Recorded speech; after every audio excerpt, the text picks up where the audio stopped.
Toppers बच्चे कैसे revise करते हैं अपने सारे सब्जेक्ट को और कैसे वो लोग कम से कम टाइम में हर एक पेपर पर बहुत बढ़िया कमांड कर लेते हैं। टॉपर्स बच्चे हमेशा हर एक सब्जेक्ट का ध्यान रखते हैं और इसीलिए टाइम मैनेजमेंट उनका बहुत बढ़िया होता है। सोशल मीडिया आज के समय में ऐसा जो है वो आपको कैप्चर करके रखा हुआ अपने पास कि आपको देता है अनवांटेड कंजम्पशन। जो एवरेज बच्चा होता है वो सोशल मीडिया के जंजाल में हमेशा के लिए फंस जाता है। हेलो बच्चों, क्या हाल चाल, कैसे हैं आप सभी। उम्मीद करते हैं आप सभी स्वस्थ होंगे, मस्त होंगे। आज की इस सेशन में हम लोग डिस्कस करने वाले हैं कि टॉपर्स बच्चे कैसे रिवाइज करते हैं अपने सारे सब्जेक्ट को और कैसे वो लोग कम से कम टाइम में हर एक पेपर पर बहुत बढ़िया कमांड कर लेते हैं। तो आज की इस पूरे सेशन में हम लोग इन्हीं बातों पर डिस्कस करने वाले हैं। सबसे पहले आपको समझना होगा कि टॉपर्स आखिर होते कौन हैं। क्या ये हमेशा से टॉपर होते हैं? नहीं। ये बच्चा टॉपर कैसे बन जाता है, इसका सुपरफास्ट तरीका क्या है, सारी बातें आज की इस क्लास में डिस्कस करने वाले हैं। सबसे पहले आपको ध्यान देना होगा, कुछ कंपैरिजन करने वाले हैं। बुरा मत मानना, यह कंपैरिजन बहुत जरूरी है आपके लिए। यहां पर देख लीजिएगा, नियमित पढ़ाई करते हैं टॉपर्स बच्चे, लेकिन एवरेज बच्चों का कोई रेगुलरिटी नहीं होता पढ़ाई के ऊपर में। इरेगुलरिटी पढ़ाई की वजह से उनका कनेक्शन टूटता रहता है हर एक सब्जेक्ट के ऊपर में। पहला बात तो यह है। दूसरा बात, अपना हैंड रिटेन नोट्स टॉपर बच्चे खुद ही तैयार करते हैं, लेकिन जो एवरेज बच्चे होते हैं ये बड़े भैया, बड़ी दीदी या किन्हीं और के नोट्स का ये सहारा लेते हैं और इसी वजह से इनका कहीं ना कहीं कॉन्फिडेंस बहुत लूज रहता है। कहां पर कौन सा कंटेंट लिखा है पता ही नहीं होता।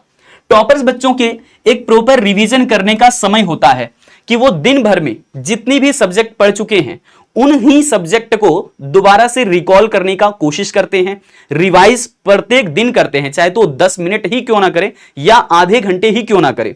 लेकिन जो एवरेज बच्चे होते हैं ये कभी कभार रिवीजन करते हैं। कहीं से मोटिवेशन वीडियो देख लिया, थोड़ी सी मोटिवेशन आ गई, थोड़ी सी एनर्जी लग रही है, इस वक्त रिवीजन कर लिया, लेकिन बस 2-3 दिन बाद ये फिर खत्म हो जाता है।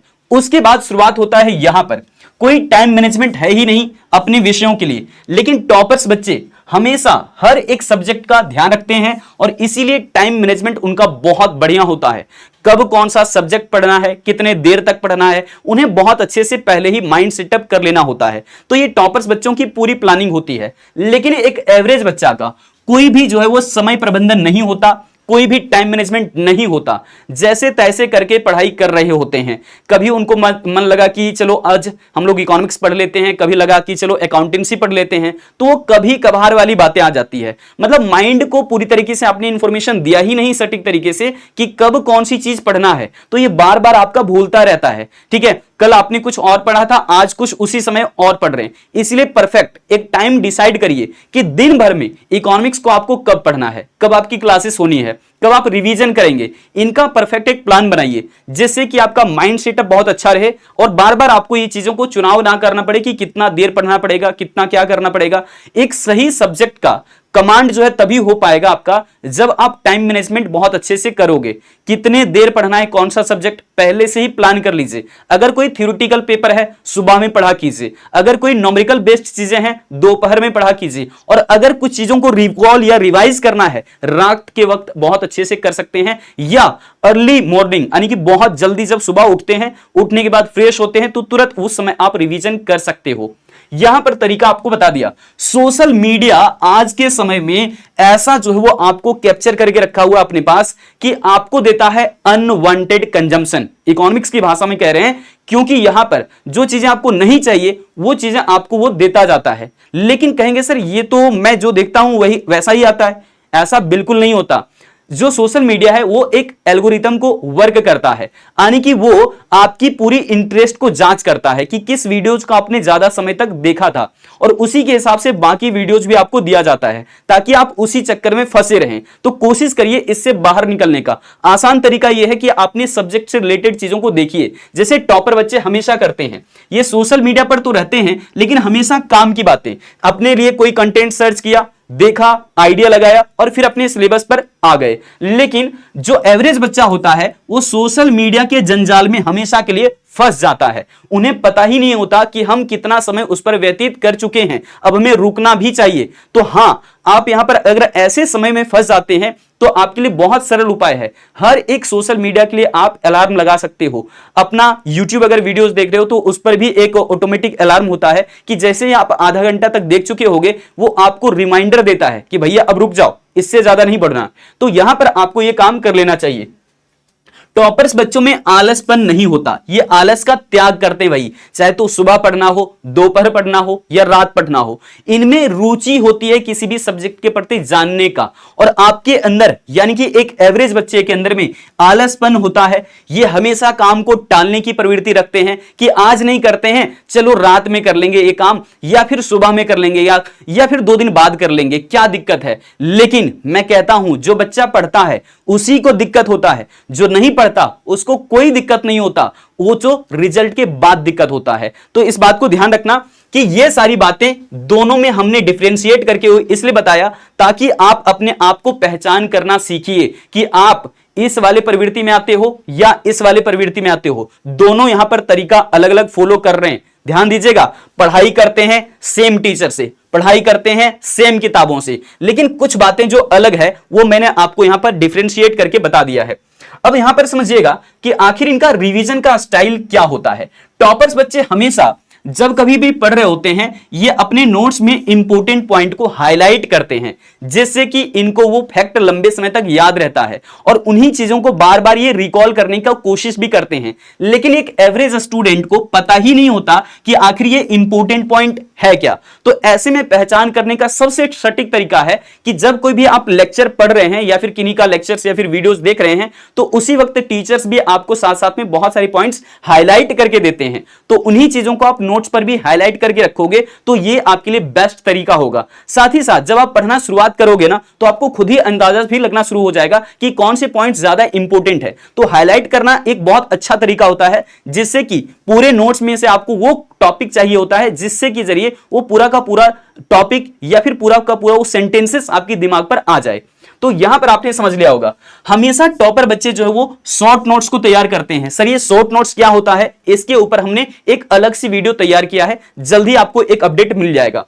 अब यहां पर देखोगे लॉन्ग नोट्स जो है हमेशा फॉलो करते हैं एवरेज स्टूडेंट, मतलब वही नोट्स जो कि किसी बड़े भैया से बड़ी दीदी से लेकर के रखे हुए थे या फिर उनके टीचर्स ने जो नोट्स दिया है बिल्कुल वही नोट्स केवल उनके पास है। उनका कोई अपना खुद का लिखा हुआ नोट्स भी नहीं है और कोई शॉर्ट नोट्स भी उन्होंने तैयार नहीं कर रखा है। तो रिवीजन करने में आपको ज्यादा समय लगता है। तो इसीलिए मैं कहता हूं कि एवरेज स्टूडेंट्स को पता ही नहीं कि इंपॉर्टेंट पॉइंट क्या है, पता ही नहीं कि लॉन्ग नोट्स से शॉर्ट नोट्स कैसे बनाने हैं। तो ये सारे तरीका अभी दिखाने वाला हूं। देखिए हमेशा से टॉपर स्टूडेंट ना क्वेश्चन को प्रैक्टिस करते हैं और खास करके जो पीवाईक्यूज हैं उससे वो रिलेट करते हुए जाते हैं। जैसे पहला चैप्टर को आपने पढ़ा तो पहले चैप्टर से संबंधित ही तो कई सारे वर्षों में जो सवाल पूछे गए हैं उन्हीं क्वेश्चंस को टॉपर्स बच्चे क्या करते हैं, रिवाइज करते हैं, प्रैक्टिस करते हैं। लेकिन एक एवरेज स्टूडेंट उन सारी क्वेश्चंस को कभी भी प्रैक्टिस करता ही नहीं है, मतलब कोई इनके जीवन में प्रैक्टिस नाम का चीज नहीं है। तो इनके डिक्शनरी से प्रैक्टिस वर्ड गायब ही है हमेशा। लेकिन मैं कहता हूं कि प्रैक्टिस ही आपको परफेक्ट बना सकता है।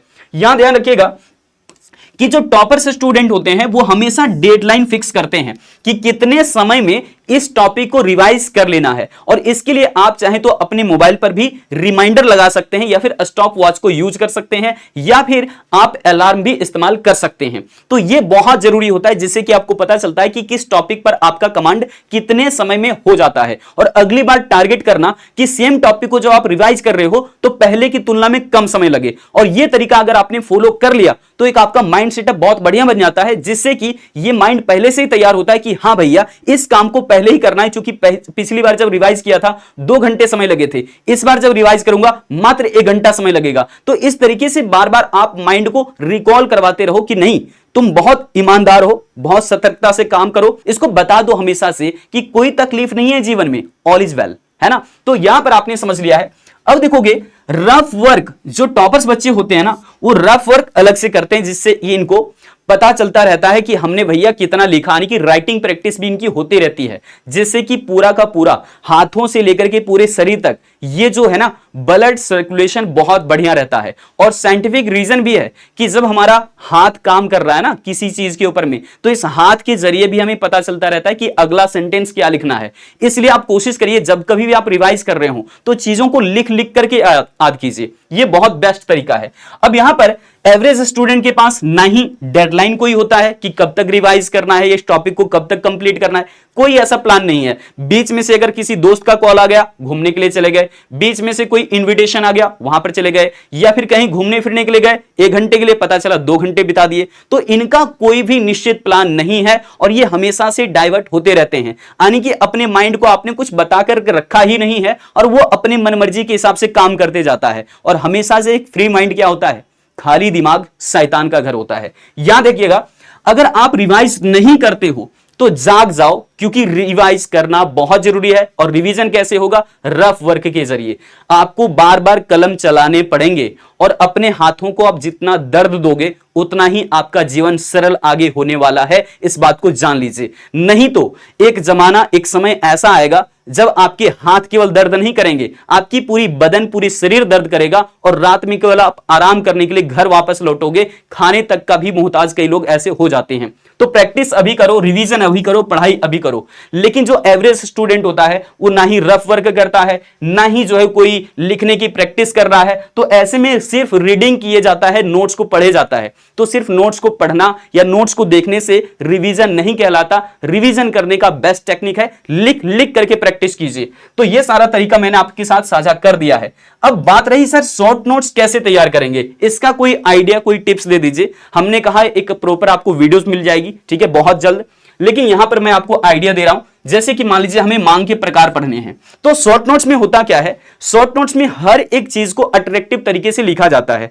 अगर मान लीजिए कोई बड़ा सा डिफिनेशन है तो डिफिनेशन वाले पॉइंट को तो आप सेम टू सेम रख सकते हैं, लेकिन बाकी जो चीजें हैं, जैसे कि यहां पर मान लो हम प्रकारों की बात कर रहे हैं, तो कहते हैं कि मांग निम्नलिखित 2 प्रकार के होते हैं, व्यक्तिगत मांग, बाजार मांग। ये हम लोग चैप्टर नंबर 2 में पढ़ते हैं, है ना, क्लास 12 के अंदर में। लेकिन अगर हम इन्हीं बातों को ऐसे लिखेंगे फ्लो चार्ट के माध्यम से, तो ये हमारा एक तो बहुत ही अट्रैक्टिव तरीका है, आकर्षक करता है लोगों को, लेकिन दूसरी तरफ से ये आपका पेज भी भरता है। तो यहां पर आप समझ करके चलिए कि एक कितना सुंदर तरीका हो गया कि हम किसी भी चीज को यहां पर लिखने से बच रहे हैं, यानी कि ज्यादा लिखने से बचना है। कोशिश करना है कि ऐसा लिखें, ऐसा दिखाएं ताकि सामने वाला व्यक्ति बहुत ज्यादा हमसे प्रभावित हो। कहते हैं ना, first impression is the last impression. तो आज की इस पूरे सेशन में हमारा उद्देश्य यही था कि मैं आपको ये सारी बातें एक एक करके बता सकूं और आपको सतर्क कर सकूं समय रहते ही, क्योंकि समय के पास इतना समय नहीं है कि दोबारा से आपको समय देगा। समय की कदर कर लीजिए। आपका अगर भविष्य अभी खराब दिख रहा है तो आगे चल करके बहुत बढ़िया होने वाला है, इस बात को मान लीजिए। आज की सेशन में रखते इतना ही, मिलते हैं अगली क्लास में, अगली सेशन में। जय हिंद, जय कॉमर्स।